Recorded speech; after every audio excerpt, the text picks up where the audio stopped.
probably over 10 years, I'd say. I have a background starting in kind of online higher education, online enrollment, and then I transitioned from that to like academic advising, at which point I was in a management role in that capacity. But all of that kind of spurred this interest in instructional design, where just working with students kind of on the front end and them expressing their kind of feelings and opinions about online classrooms motivated me to, kind of want to explore that realm. At which point I did, and that's kind of what I do at Regis now is, develop online classrooms and curriculum and build those out for students. And kind of my goals are to, develop the more engaging and interactive components as opposed to kind of traditional methodologies where it was just text-based stuff and discussions and papers. And so that leads me to this. So virtual reality with respect to higher education. So I wanted to bring this to ELCC as more of a conversational topic because I think there's a lot of room for virtual reality in higher education, particularly in online learning. And so what I was going to do is kind of discuss, my experience with it, and then open the floor for people who have either experienced this themselves or are doing things with virtual reality in some capacity, one way or the other, whether it's been successes or challenges, things of that nature. So to kind of start, I was working on a project currently at Regis where we were transitioning some courses into an online capacity. Specifically, it was the subject matter of anatomy, chemistry, things of that nature. So we had the challenge presented to us where we, were given the task to kind of convert these into online courses, but with lab components. So that kind of sparked, at least in my mind, how can we do this in a way that's immersive, just like you would be on campus in some capacity. So that, led me to virtual reality. However, there are a lot of challenges with it right now, particularly with funding, et cetera, and being able to kind of access content. So that's where, I have gone to the extent of my experience with virtual reality at this point is we wanted to incorporate it in these online classrooms. And, that's where we're still attempting to go in terms of like our phases of the project. We know that virtual reality has some impact on learning. I mean, there's empirical, data to suggest that it does resonate with students. They tend to report that they have a better learning experience if they are provided with virtual reality, if there's no other option. And so, I do feel like there's a lot of value in it and there's a lot of application, which is why these science courses particularly piqued my interest, more specifically anatomy and like chemistry. So kind of where we're at currently at Regis University and how we're kind of utilizing it. We have worked with those departments and are currently implementing virtual reality headsets into their kind of physical study labs. So the anatomy and chemistry departments have physical labs where students can go to study for their finals, where they can play with models or explore, in terms of chemistry, obviously, mixed solutions, observe reactions. And so where we're at right now is we have set up virtual reality headsets in labs so that students have an option to explore that as a study tool. Because of the limited kind of access Regis has to virtual reality content, we don't have a way to develop it ourselves. So that's a whole kind of another challenge that we're facing that we can talk about with respect to anyone else's experiences. as far as content and creating that. We have so far just kind of curated content available to us within the virtual reality headsets that we use, which are Oculus 2s. And so that is where we're at with in terms of students actually hands-on virtual reality. Eventually, we want to get to a point potentially where it is an online component.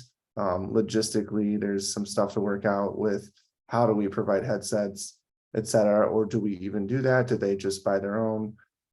Things of that nature. Another project that we've been working on through kind of word of mouth with respect to virtual reality and incorporating it in an immersive learning capacity is a management course where students essentially travel to Uganda. It's an 8-week course. At some point in that course, it's an on-campus course. At some point, students travel to Uganda. This faculty reached out to me because he wants to be able to provide this experience to students online without obviously the cost of having to go there. And so we are actively working with this faculty to coordinate a way to capture 360 video in Uganda at certain points within their trip where they would visit cathedrals and mosques and slums and so on and so forth. And so that is another project that we're attempting to coordinate and hopefully come to fruition, where we gather that video media and essentially stitch it together and put it into an online capacity, which would allow students to either through a web browser view the 360 content or through a virtual reality headset. And so that is the two kind of projects I'm actively working on. But more specifically, I feel like there's a lot of opportunity with virtual reality and a lot of different areas. And so I was really curious to see anyone else's experiences, or kind of if anyone else has been doing anything with virtual reality, what are your experiences? What were your challenges? What were your successes?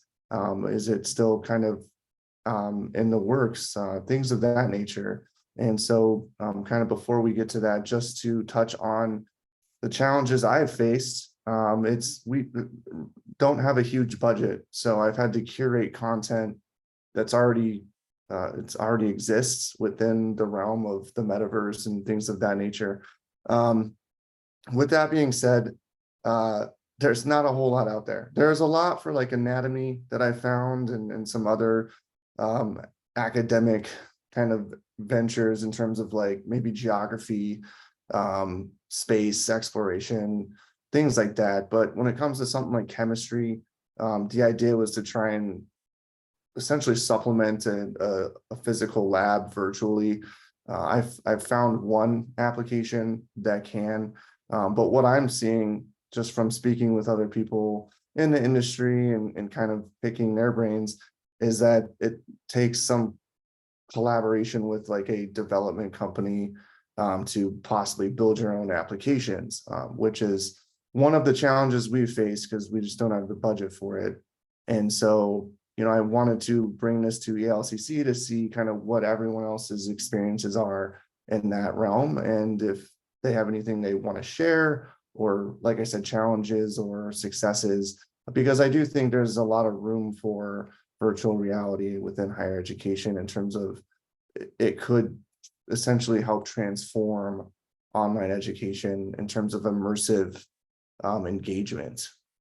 So with that being said, does anyone want to express their experiences, or if they have any experiences, or do they have any questions about what we're doing at Regis with that regard?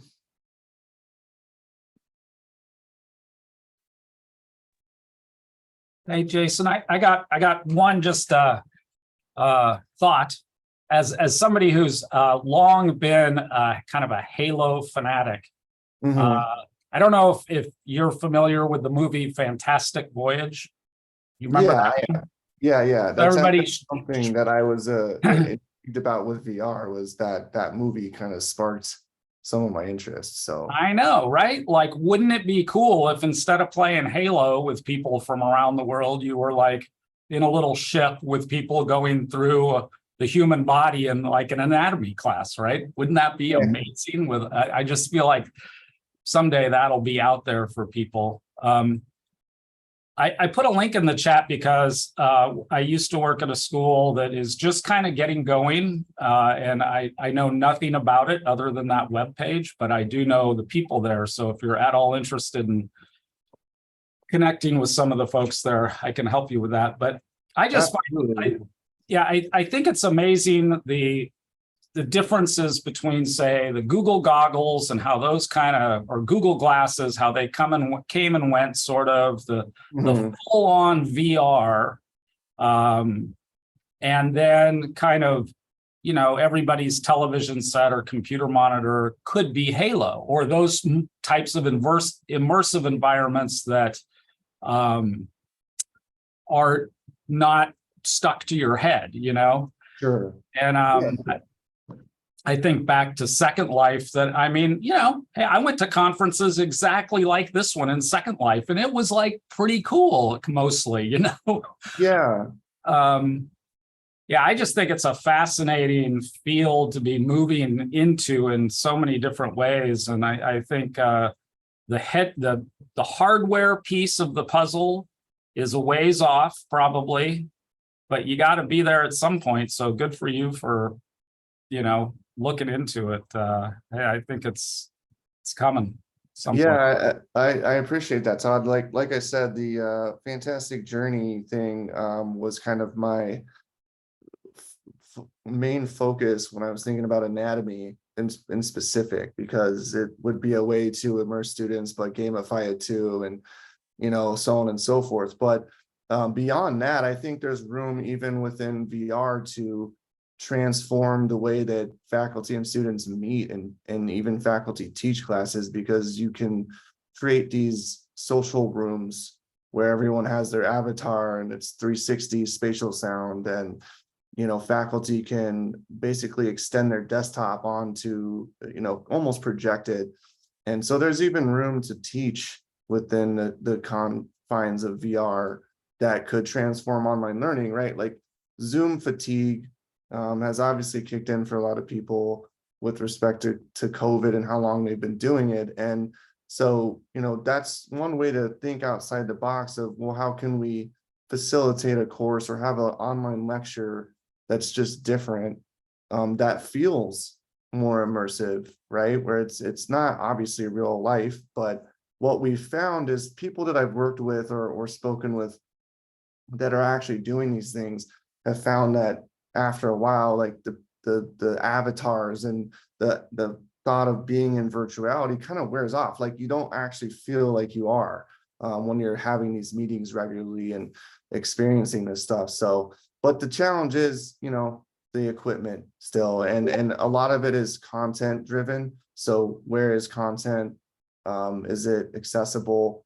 If not, it's a huge expense to, you know, go have content made, so on and so forth, because the idea of a fantastic journey anatomy VR experience would be amazing, but the cost to build that, I think, would be extensive. But it would be possible, and it is possible. It's just a matter of having that content readily available. But that's the challenges that I'm facing in terms of exploring this topic, because like I said, VR has benefits. I think it can provide students with really engaging experiences, especially in online capacities. But a lot of programs right now, I think, are even using it on physical campuses too, where they have like a VR lab, kind of like what I was mentioning with the anatomy project that I've been working on, where they go and use these applications, because the benefit is that the student can go to a lab and hold a physical, you know, heart model and pull it apart. But VR allows you to kind of dissect the heart while it's still beating, and you can see the conduction, and there's a lot of things that it's just different, and it's a more of an immersive experience. So I think there's the upside to that. but again, there's a lot of challenges with it. But like you said, I'm going to a conference in Michigan in a couple of weeks it's an extended reality conference, because the University of Michigan is kind of a big pioneer in this field. So I'm curious to see like what comes from that, in terms of like what's out there or what could be available. But currently our biggest challenge is it's just lack of content, and just trying to find stuff to be able to incorporate. It depends on the subject matter too, as far as what you're trying to kind of blend in terms of that immersive experience. If it's geology, you can explore different parts of the world. So that's there, and that seems readily available. But like you said, like the Google goggles was kind of the start of a lot of this stuff, where you just kind of put on, a goggle and you can kind of have some sort of augmented experience. But now there's more immersive tech. I mean, you're getting to the point where you can almost literally get hands-on. And I think that's down the road. I would say like 5 years out, I would hope to see some more immersive kind of hands-on VR that's available. But it's kind of hard to predict, and in terms of what's going to be successful or not. But like I said, there's a lot of applications for anatomy. I mean, you can find a lot out there, and it's, extremely engaging and immersive. I find myself using these applications just in kind of testing, but not really wanting to leave. Like, it's just kind of grabs me. And these aren't necessarily subjects I'm a specialist in. So with that being said, it's very intriguing to see like what an actual student experience might be in that regard, as far as like the capacity, the capabilities of where it could go. And then Melissa, yeah, Google discontinued their Expeditions app. And I think I did research some of that. And those are like excellent apps as far as the expedition piece, like where you can explore places and kind of get immersed in that. And I think that's where, there's a lot of opportunity though. Like what I'm seeing though is that there's things like that are starting and then they're being discontinued. And so, I think there's a whole lot of opportunity, but it's just a matter of, how many people are implementing this and kind of what their successes are, and so on and so forth. Is anyone else here actually tried to utilize virtual reality in any capacity in terms of their experience in their professional capacities, or has anyone had any like colleagues try it in that regard?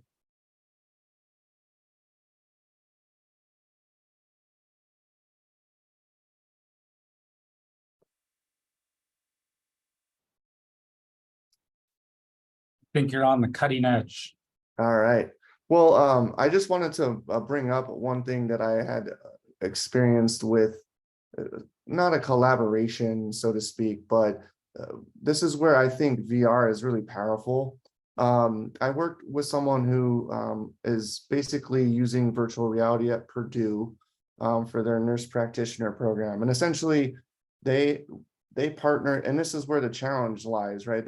They were able to partner with a company to develop an application that essentially trains nurses, right? So it's an immersed environment, and you have a patient, and there's AI built into this whole experience. So the patient has responses, but it trains you on things like phlebotomy and putting in a tracheal tube and so on and so forth.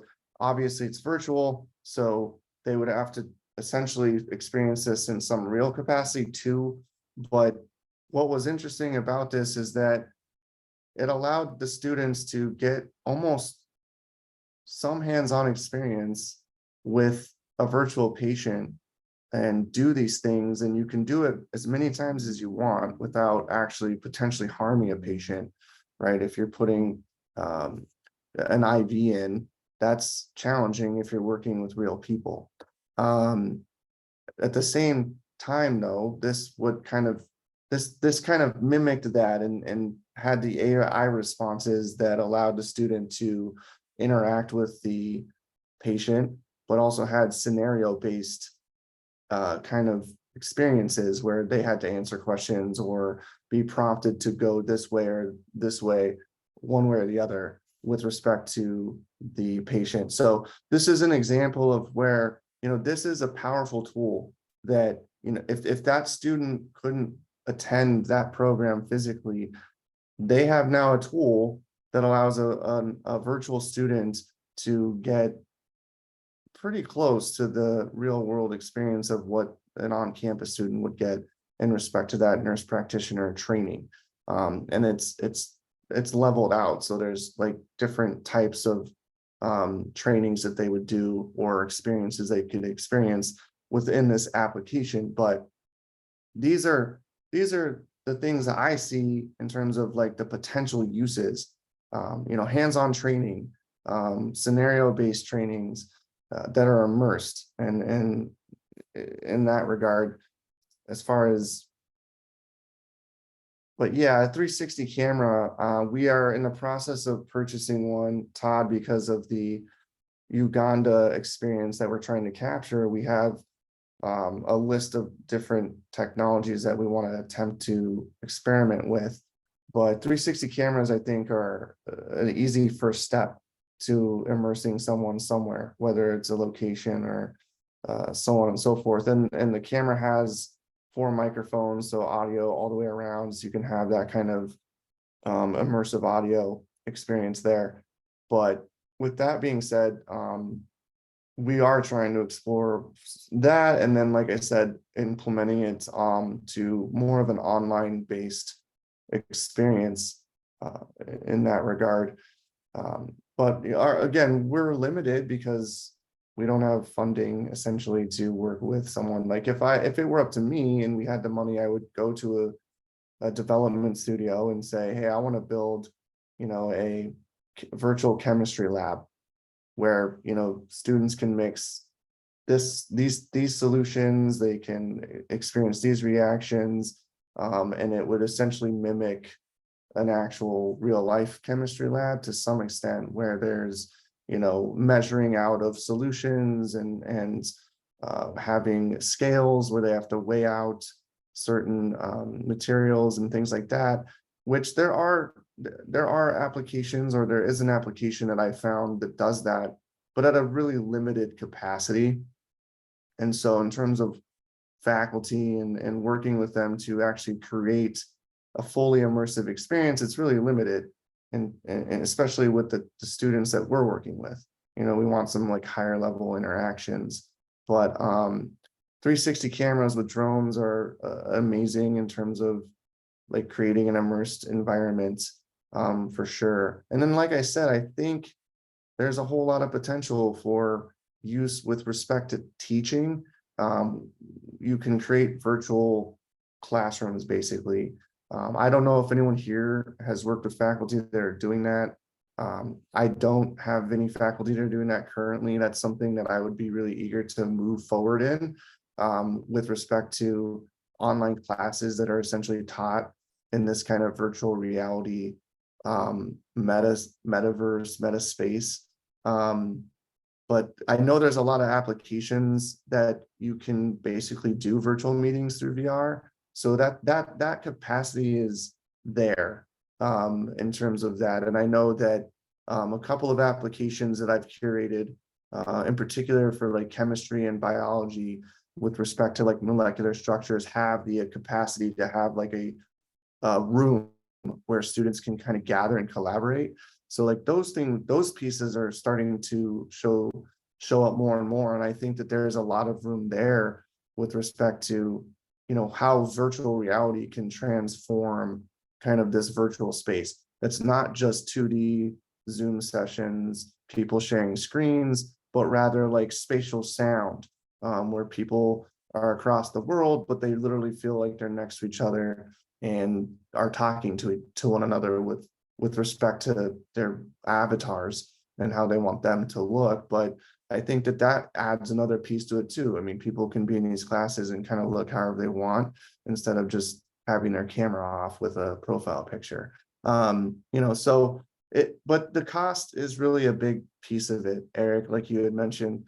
It gets really expensive in terms of um, the stuff that you could potentially build. And that's where I think a challenge lies, at least for Regis University, is, we if we could get grant money, and that's what we're kind of attempting to do with a lot of this experimental stuff with VR, is hopefully that maybe it turns into some sort of grant funding where we can turn it into working with a group like Ronstedt, where we can develop stuff, and possibly even share it with other people to, put it out there just to get it available. Because in my mind, VR has a ton of room and potential to allow students to be, more engaged and immersed in content. I think that, what a lot of people are doing with online education right now is transformative. And it's inspiring. But there's something about virtual reality that, I feel has some potential to just create something different. I mean, students always talk about how you can't really supplement like an in-person class experience with lectures and so on and so forth online. And they're right to this extent. I mean, there's a lot of stuff you can add in an online course that can create faculty presence that, can be a little bit more engaging. But virtual reality is literally the bridge, in my opinion, or in at least in my mind, to kind of simulate what an on-campus experience could be for someone who just physically can't go to a campus, with respect to immersive learning experiences, engaging, meeting sessions where there's, like I said, it's 3D, it's 360, it's immersive, it's spatial sound. Faculty can do presentations in virtual reality just as if they would in a physical classroom. It's really a matter of, what are the logistics and how do colleges and universities explore this further? Do they build it into the cost of the course and provide students with VR headsets? And I know that not everyone can do 360. It's some people, or even VR. I mean, there's, people can get virtual reality sickness if they're in a headset too long. So there are limitations, for sure. I mean, there's going to always have to be some sort of like supplemental material. If a class is using virtual reality for accessibility, you're going to have some sort of 2D computer monitor based experience as well. And those are all challenges that here at Regis, with myself and some other people, that we're exploring and being cognizant of, just because that is a challenge. And it's not going to be for everyone, but I do feel very highly that virtual reality has a lot of potential in respect to where it can be taken in education.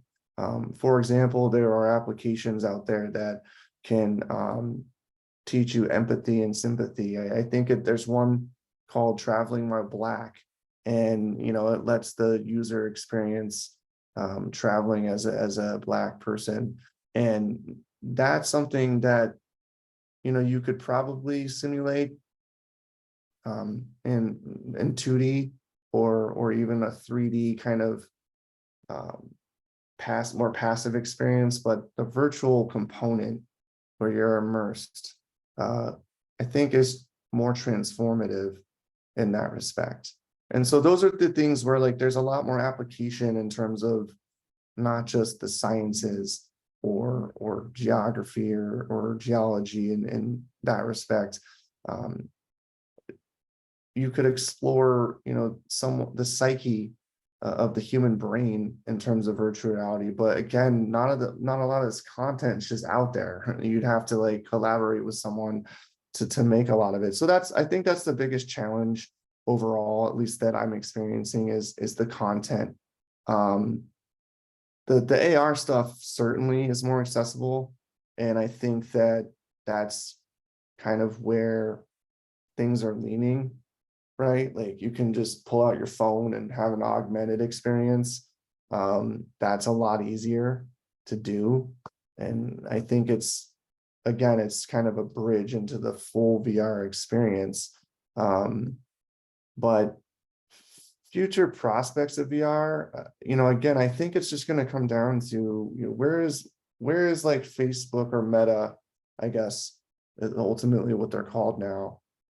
I see advertisements for VR from them all the time that seem really elaborate and like revolutionary, but a lot of that stuff's not even on the market yet. And a lot of the applications aren't even out there, let alone, I don't even know if they're being developed. So I think that would be amazing if they could come up with something that is like with their marketing.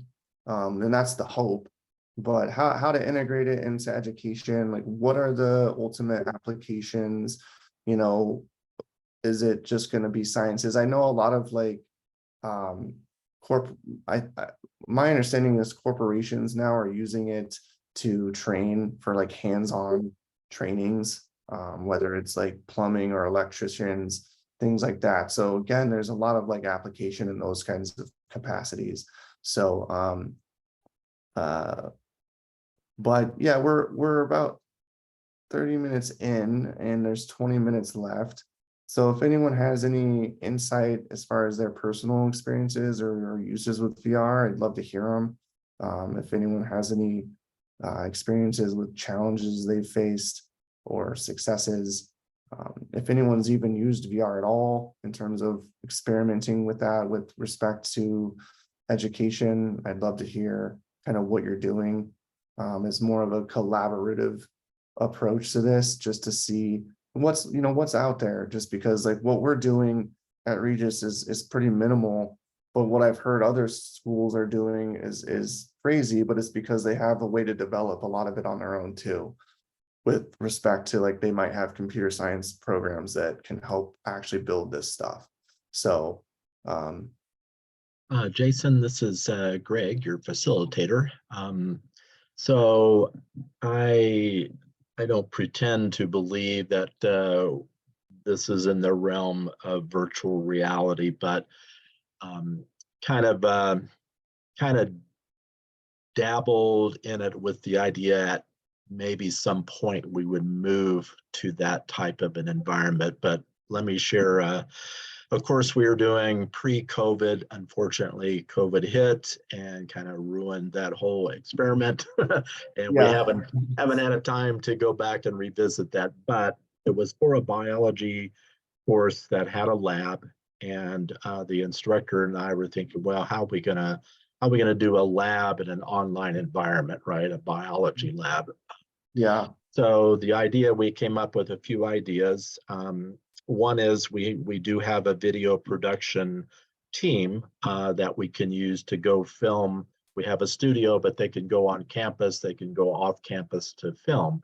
So the idea was we would go into an existing classroom lab and film some of the work that students were doing in the actual lab, and Okay. also have the teacher and the TAs explain what was going on. So we were filming that, and then those short video clips would then be part of the online course.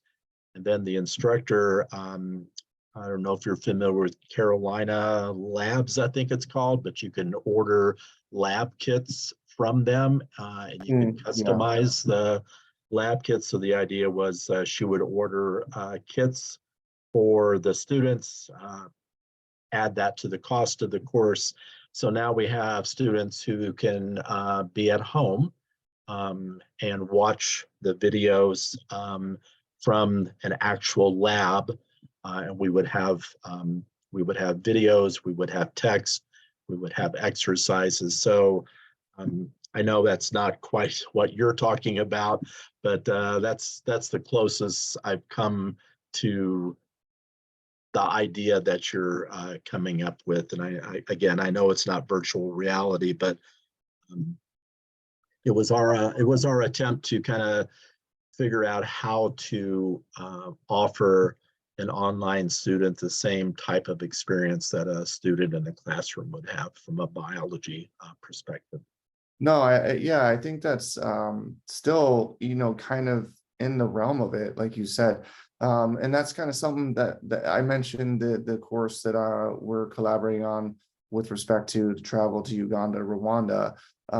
It's not totally just simulated 3D virtual experience that's developed. It's going to capture 360 images and video. But the idea is to kind of do the same thing, right? Just through simulation and 360 video, an online student can, upload that or access it either on their desktop or laptop or through a VR headset. It will have the audio component. So wherever we're at capturing this video, we'll have the audio sound to it. And so we can, as close as we can, give an online student who can't necessarily afford to do the travel component of that course an actual opportunity to experience some of that through virtual reality or augmented reality. And so I think that's, again, that's like I think for a lot of people, that could even be a starting point with respect to that. But like Todd had mentioned in the chat, I think it has application in all subject areas. I think it's just a matter of determining, how and what content's available.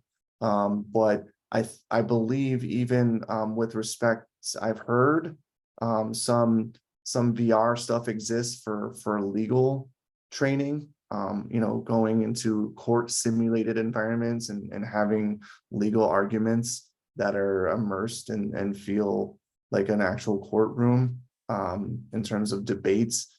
I've heard of experiences in combination with that are very similar as far as like that kind of experience, business in terms of, business meetings, etc., and having to publicly speak in front of people, quote unquote. They're obviously virtually simulated, but you can kind of mimic or create an immersive experience where someone's speaking in front of people, through VR. So that could create, kind of public speaking content that's engaging and so on and so forth. So like I said, I think every content area has some sort of potential application. So I got one more thought. As somebody, and again, I am surrounded by technology and I love online playing Halo with people here speaking other languages and right, yeah. real-time interaction with people from around the world. I mean, come on, it's like amazing, right? Mhm. I do think I'm not sure if you're familiar with like the work of Neil Postman, but I do worry at some level about creating even more people who are even more passive in the way they engage life. And I use that term kind of loosely, but I just worry that sometimes we think of these things as the thing. And we feel like because we've been there virtually, we've been there. And that's easy to think. Like I can see it, like I feel it almost.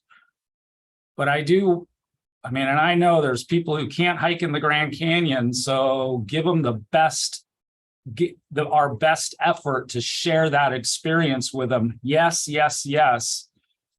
But I also think that people are kind of naturally inclined, maybe not to work if they're able to do things, and they'll equate that sort of virtual experience with the real thing. And I don't know. I wonder about that a little bit with virtual spaces, or.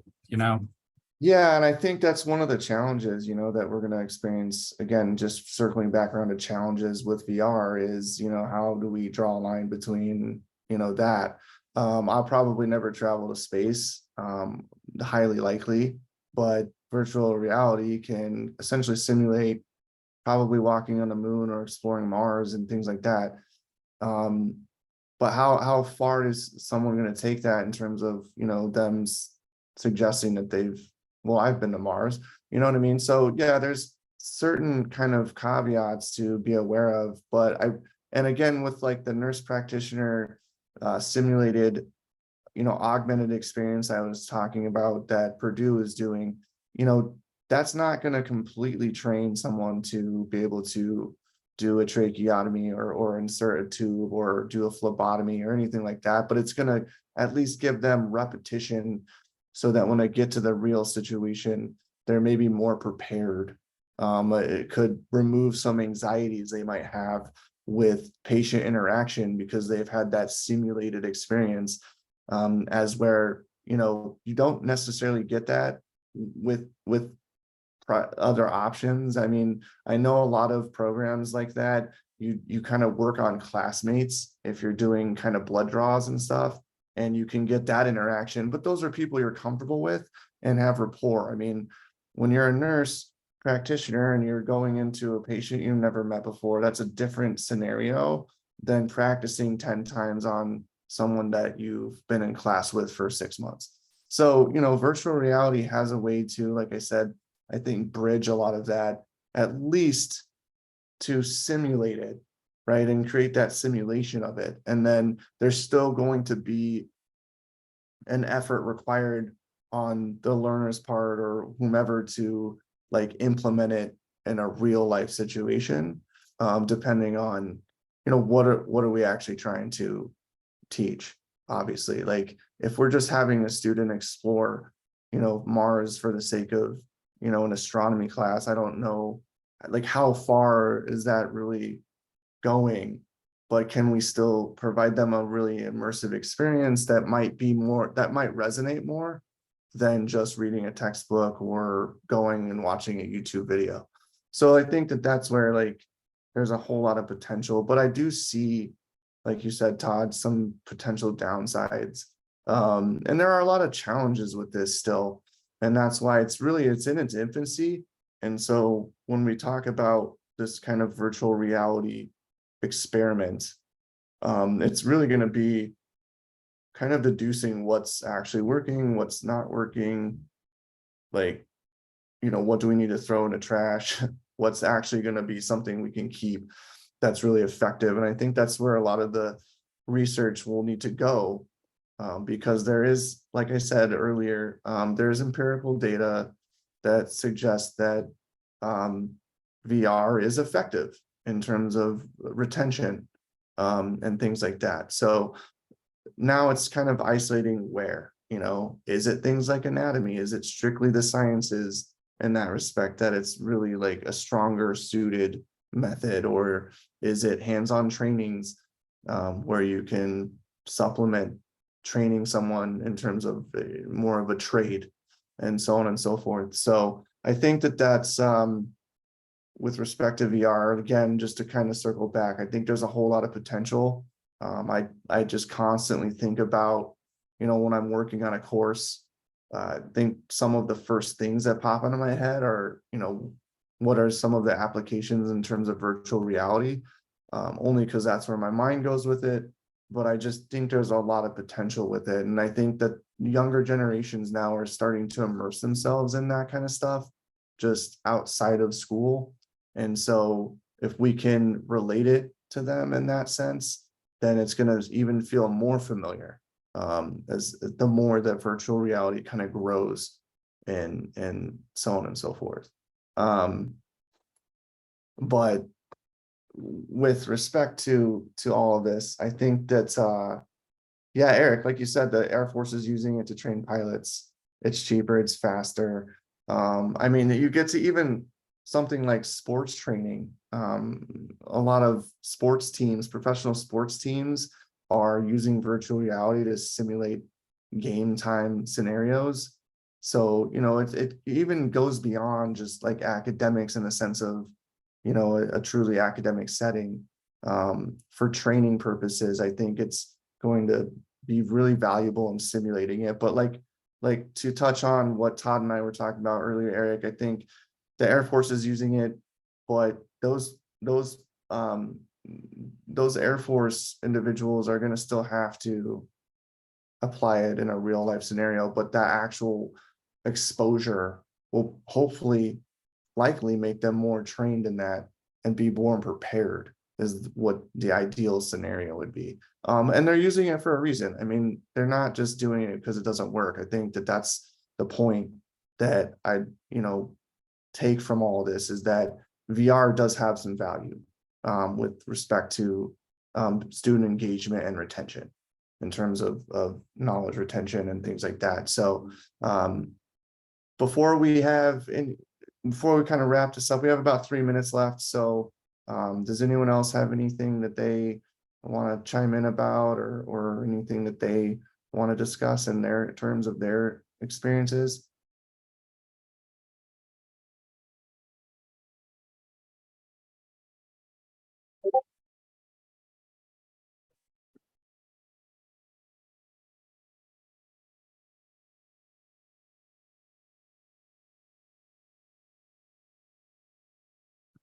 Nathan, this is Greg again. I just wanted to thank you for presenting today and joining the ELK conference, and want to extend appreciation for the participants as well. And just as a reminder, I did put a link in the chat for the evaluation of the session. So if you have time, please fill that out, and hope you are enjoying the conference on day one, and look forward to your participation as we go forward. So Jason, thank you again.